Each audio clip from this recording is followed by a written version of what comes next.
মাস্টারমশাই, আমার প্রথম প্রশ্ন থাকবে যে আপনি ভেবেছিলেন যে গ্রেফতারের কয়েক ঘন্টার মধ্যে যে আপনাকে মারল, সিসিটিভিতে পরিষ্কার দেখা যাচ্ছে, একাধিক সিসিটিভি ইনপুট সমস্ত ডিলিট করে দেওয়ার পরও যে সেই তৃণমূল নেতা এত সহজে জামিন পেয়ে যাবে?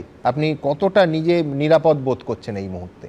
কোনো পরিচালন সমিতির সভা, আমাদের প্রধান শিক্ষকের যে অফিস, সেখানে যেহেতু সিসিটিভি ক্যামেরা রয়েছে, তিনি করতে দেননি আমাকে, অন্য কক্ষে হয়েছে।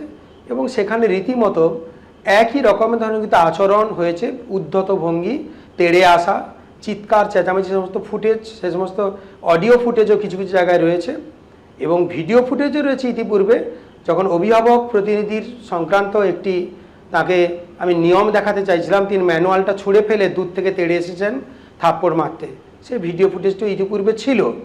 আমি ভেবেছিলাম যে তিনি শুধরে যাবেন এবং বিভিন্ন জনকে জানিয়েছি। বিধায়ক শ্রী মন্টুরাম পাখিরা মহাশয় জেনেছেন, আমি শুনেছি তিনিও নাকি বুঝিয়েছিলেন, কিন্তু সেই বোঝানো বা তার কর্মী, তার নিযুক্ত যে পঞ্চায়েত সদস্য, তার আচরণের কোনো রকম পরিবর্তন তো ঘটেইনি, ওদিকে কিন্তু উত্তরোত্তর আরও বেড়েছে, যার প্রতিফলন আজকে আমরা দেখছি।